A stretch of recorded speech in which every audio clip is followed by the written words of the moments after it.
Alright, I want to go over something that might be helpful in solving some of the problems that you've had.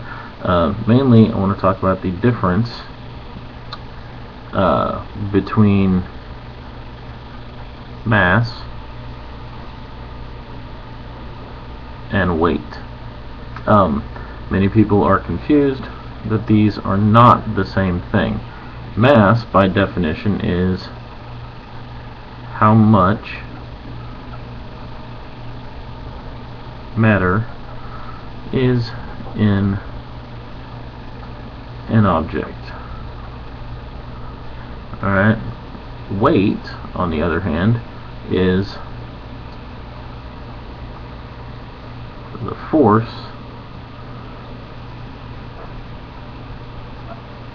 of Earth's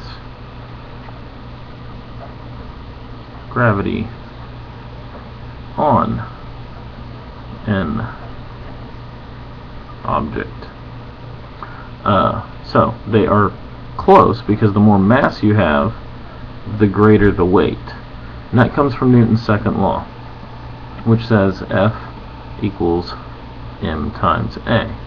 When we're talking about the force of gravity, then it's the force of gravity, which is weight. Alright? And in that case, the acceleration is the acceleration due to gravity. So the more mass you have, the greater your weight is, because the acceleration due to gravity always stays the same. Mass is always measured in kilograms. Weight, since it is a force, will always be measured in newtons.